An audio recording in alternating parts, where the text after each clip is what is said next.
Hello YouTube, it is Damien, it is the Rise of a Nation, it is episode 110, and today we have match day 6, the final match day against AC Milan in Group G, and then of course the knockout round draw. If you haven't checked out the last couple of episodes, you would have seen that we did beat Milan at home and Valencia at home.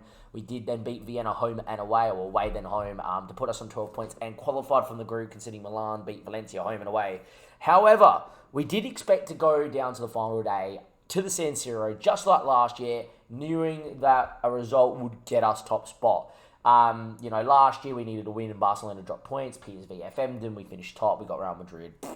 This year it was expected that, okay, Milan need to beat us, better goal difference or results against teams with a better goals than what we did against Milan, which was 2-0. They need to beat us by 3 goals or have better goal difference. And they screwed the pooch in Vienna to the point where Vienna beat them 3-0. So we're going to recap what happened in Valencia, because I didn't have all my own right here. And it was meant to be a recap of this. Recap Milan winning 3-0. Okay, see you in a few games' time. We play Milan in a game that matters. Now it's a dead rubber. So, interesting. And then the knockout stage draw. So, bit of a shorter episode. Obviously, sometimes you plan an episode doesn't go the same way. You remember a long time ago planning to do my first double. Expected to do it in one game. It took us 3 games to win the league, and then do the cup. And there was obviously an episode where we expected to do the double with the sidemate Portugal, and the Silken Board beat us in a shootout. So another one of the episodes is saying in this save where it hasn't gone to plan, but this one's a good one. Milan choking and us obviously being here and beating Valencia. Anyway, into this game here. I want to kind of just click on the game if I can, view the match report. We played to be fair.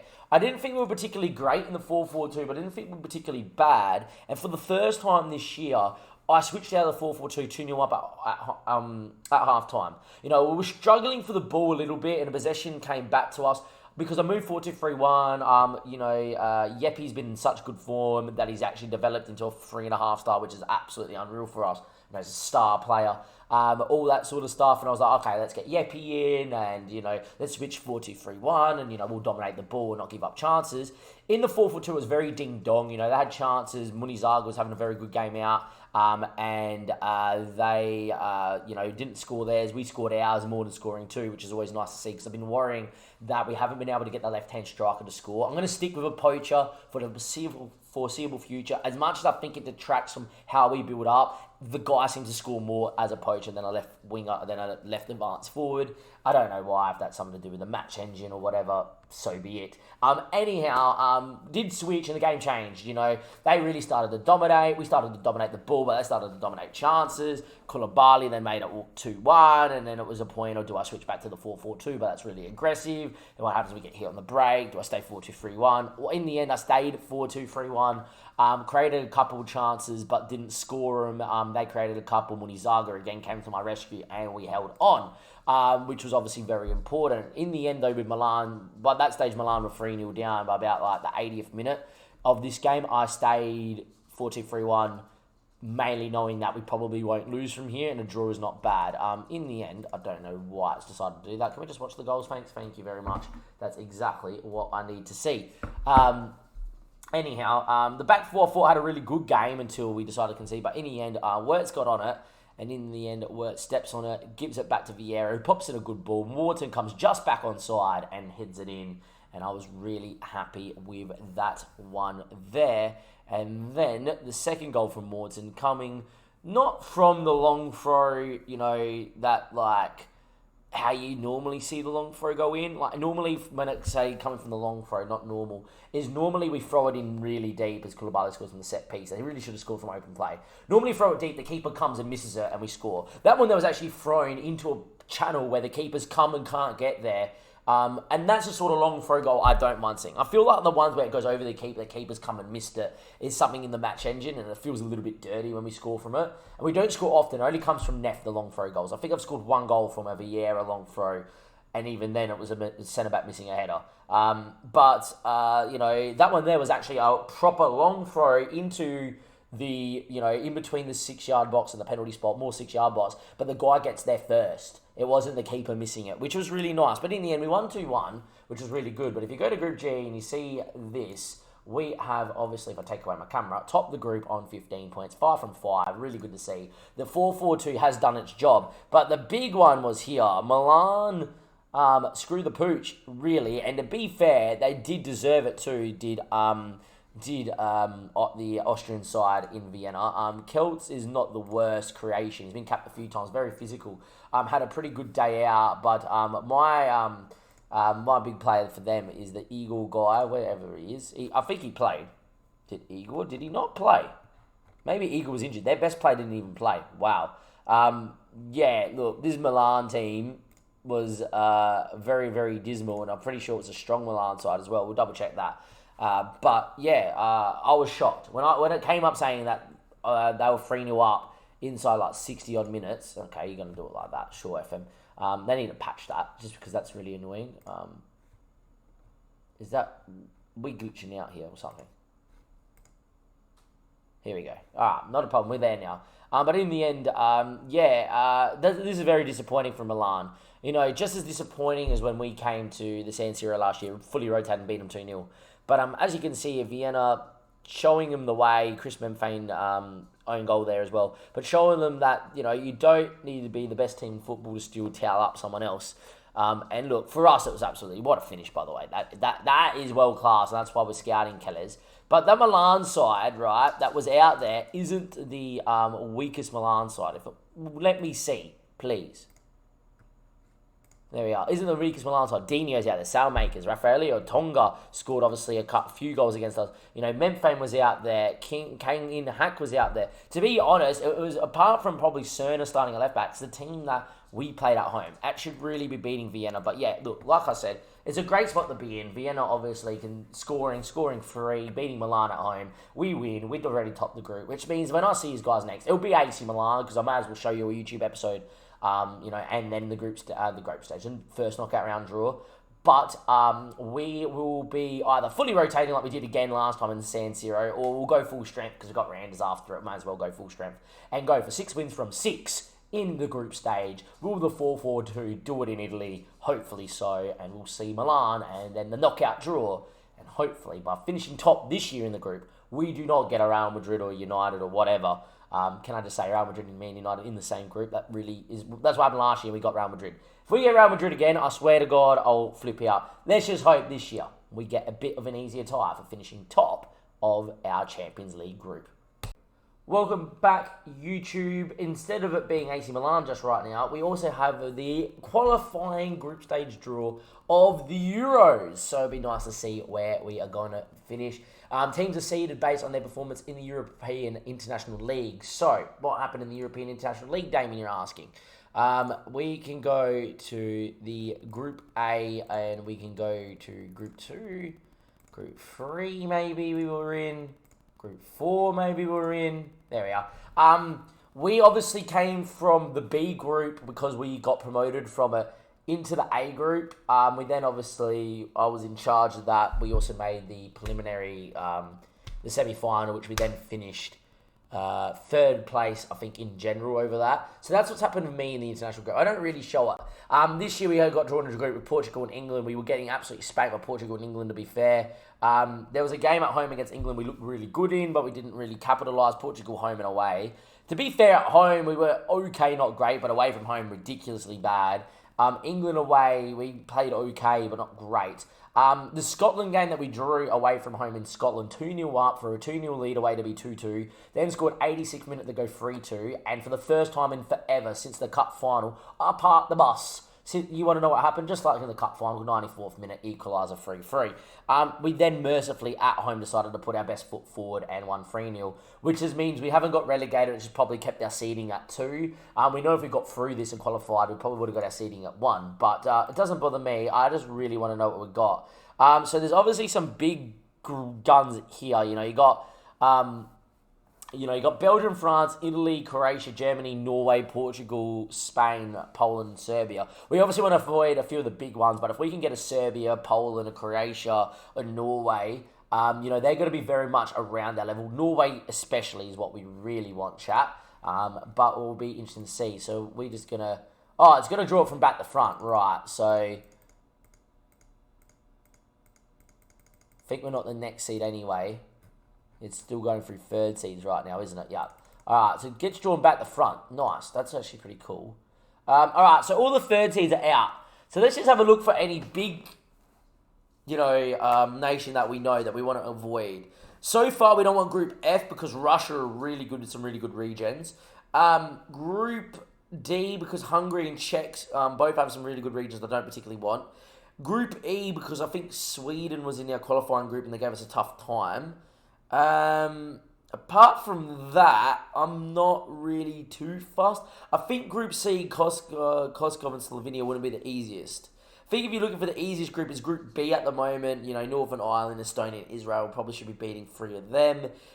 Group A, Lithuania, Northern Macedonia, and Slovakia, obviously really good.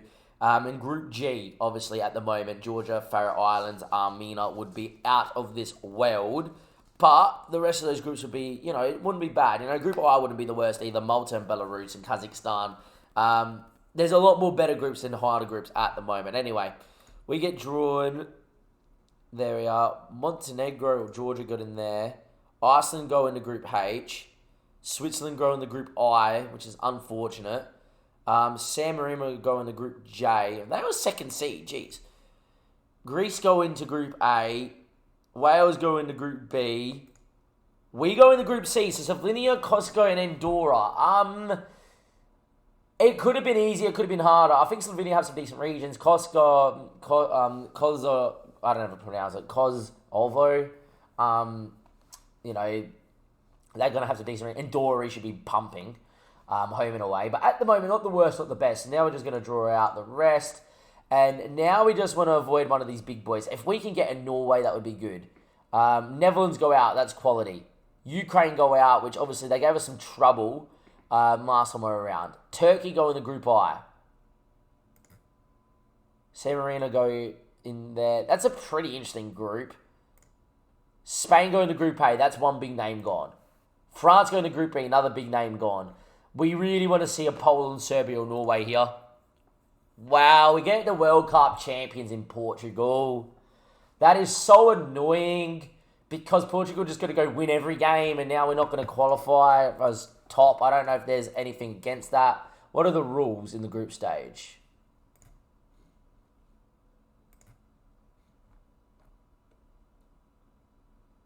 So the top 9 best qualify overall table.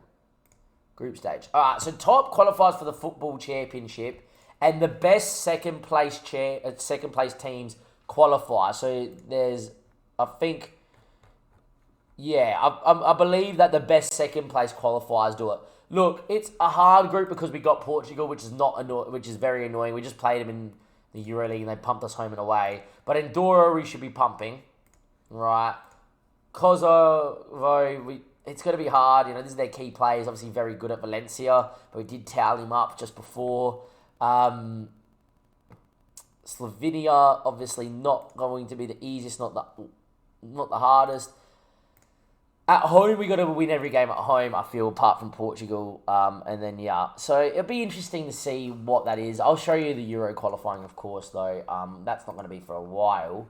That won't be until we come back from a break here in late Feb. But, not the easiest group, not the hardest group. It's a group that we should finish second in. It's a group that we want to be the best place, second place team in. Because I then think, if you're not the best second place team, then you have to go into a playoff to get in. I want to be avoiding that. Look, if we can just win every game and lose 2 games, Portugal home and away, and win the rest, we should get into the group stage proper. That is the goal. Obviously, when we took over, Denmark just missed out of qualifying for the Euros. So that is going to be the plan. Anyway, guys, I'll see you guys in a second for the AC Milan game. I'll see you then.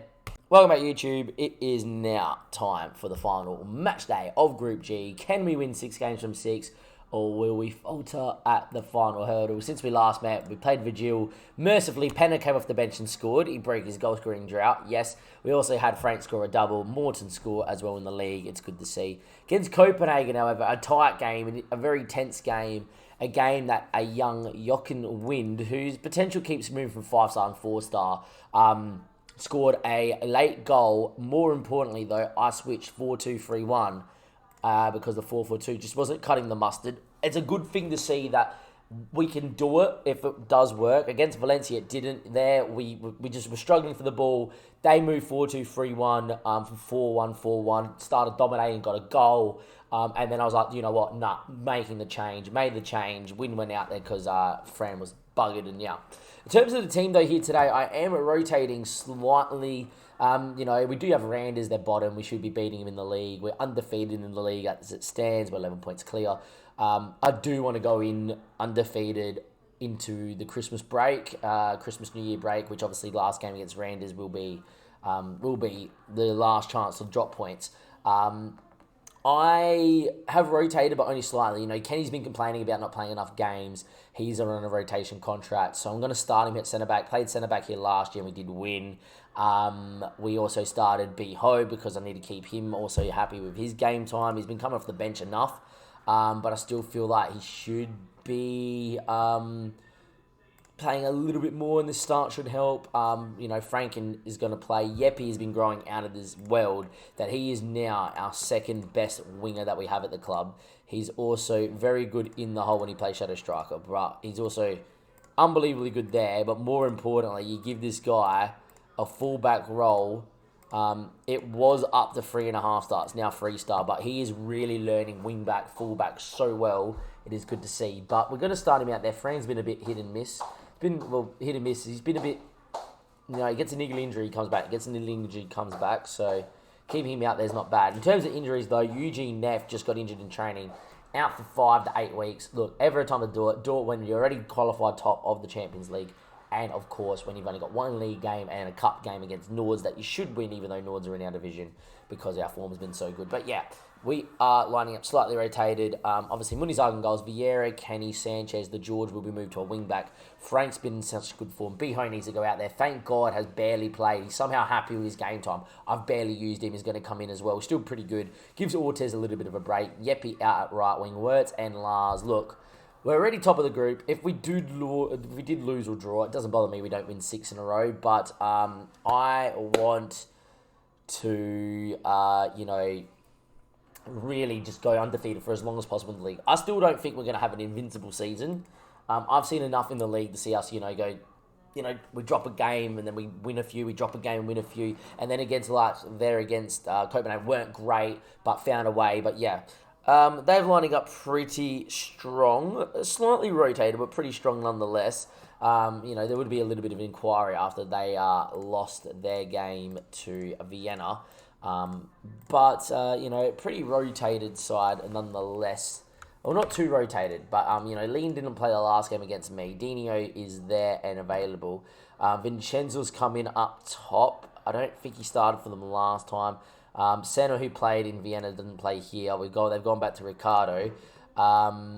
Anyone else here? I feel like Unver is out there, a 20-year-old that I've never seen before on loan from Dortmund.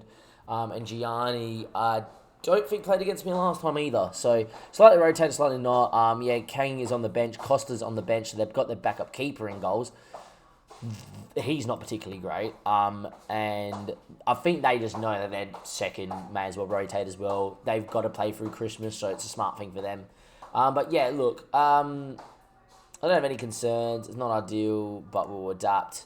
And yeah, I was tempted to also even play Gamma at left back, but obviously having George there and maybe getting Gamma off the bench, not the worst. I do have a centre back coming in. That should be better than Gamma anyway. But yeah, anyway, going to move the George to a wing back because that's what he prefers. Highlight here, 2 minutes in. Yepi now on the ball, going on a run. And he's just like Fran at the moment. What a run. Yepi has run the length of the field. Go for goal, my son. In the end, he's won a corner, which makes me think that was a pointless highlight. Yeah, anyway, Yepi, corner. No one on the shore. Oh, he's gone to Wirtz. Hit that. Don't lose it, whatever you do. He's looked for Yepi again. That's the highlight. Right. Anyway.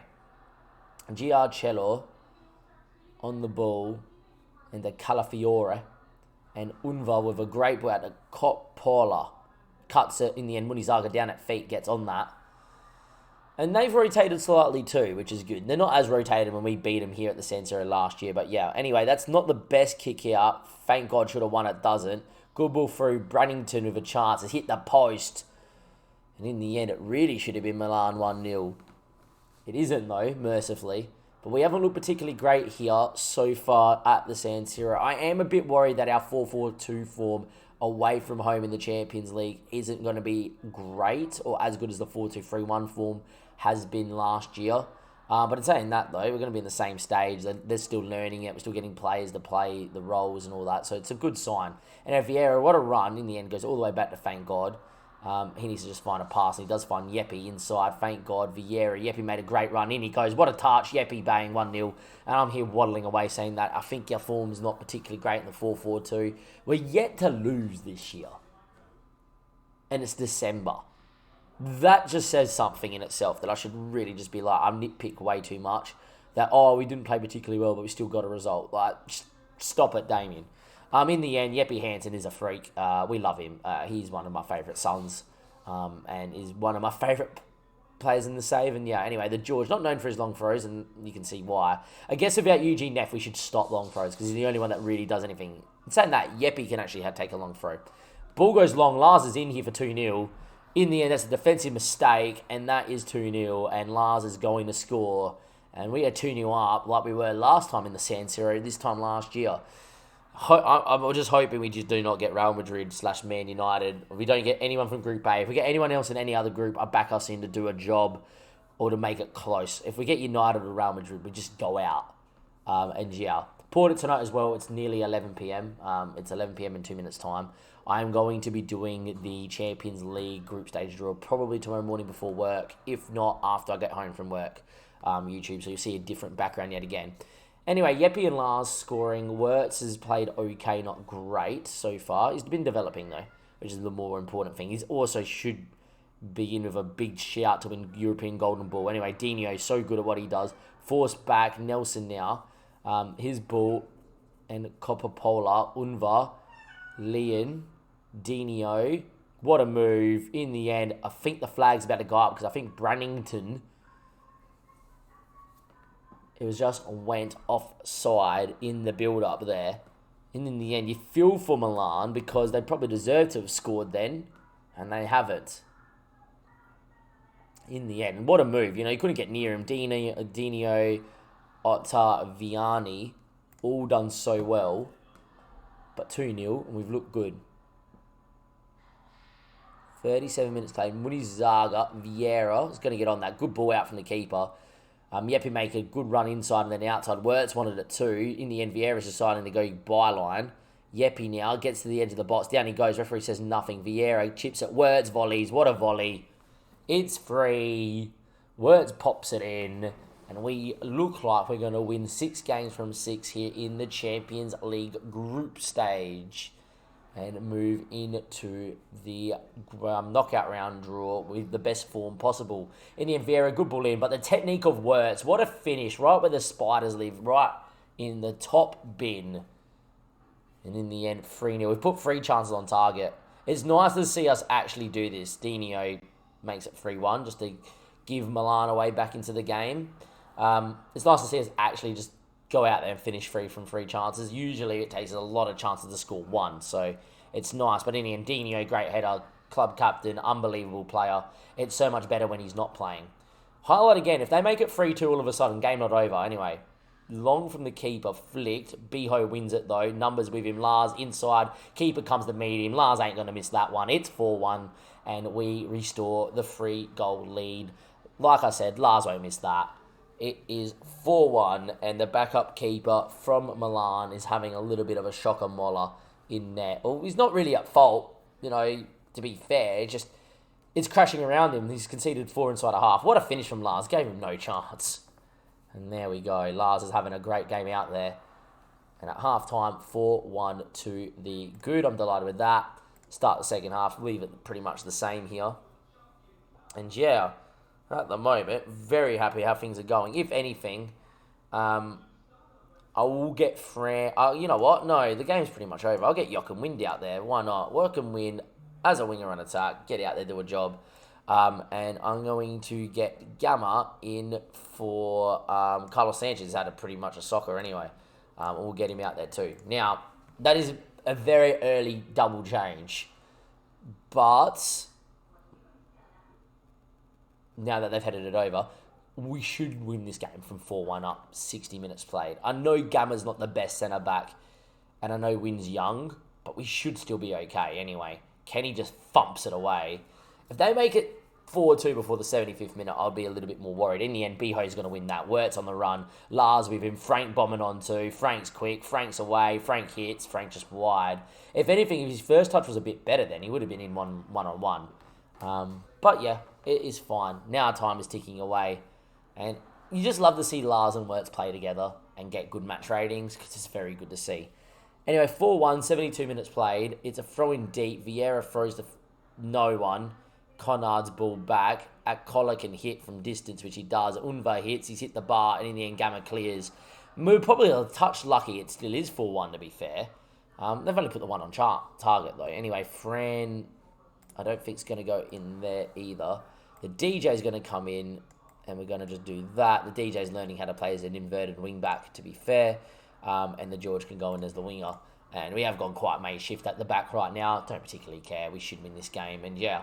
Anyway, Conrad with the ball in. Kenny heads away. Only as far as Conrad.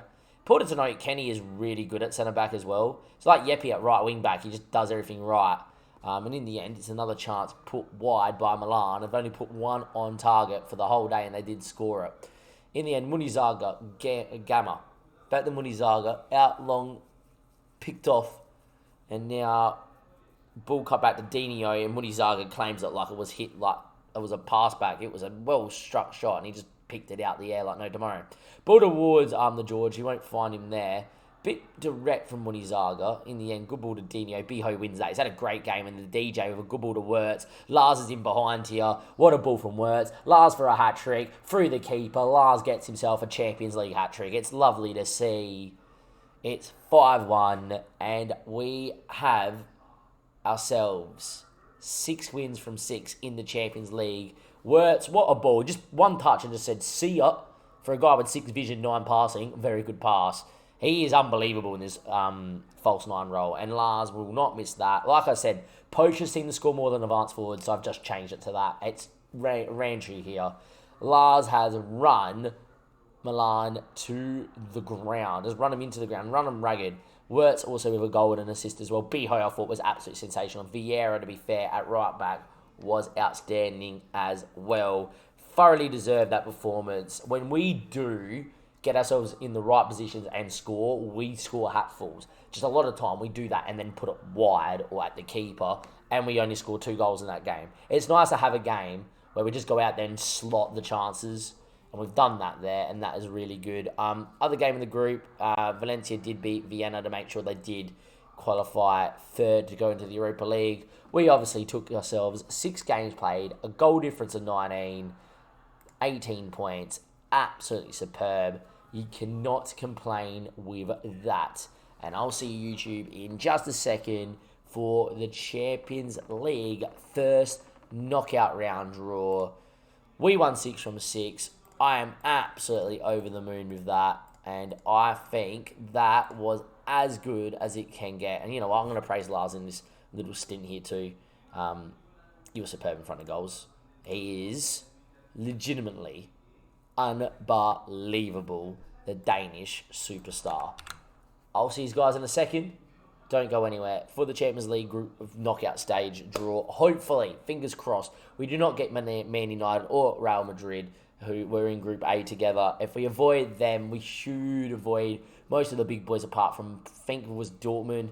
Technically, I think Bayern was second on the final day, but if they won, they would have been top. I don't know, but yeah, let's just not get a United, Madrid, or Bayern. And hopefully, that is going to be the case, that we don't get them. If we do, it's just add it to another string of Damien bad luck in Champions League knockout stage draws. The whole time at mess, 10 years of bad Champions League draws, and the one time that we didn't cop an absolutely horrid draw in the first knockout stage. We won the competition. And we did it a lot of time. That was 9 seasons just copping it. We did it a few times at Sunderland. We've done it already once here. And the first one doesn't count. When you finish second, you don't count it. But when you finish top and get Real Madrid, you get annoyed. Hopefully it doesn't happen. I'll see you guys in a second. Don't go anywhere. Welcome back, YouTube. It is Damien. Time to finish off this episode 110. It is the Champions League first knockout round draw.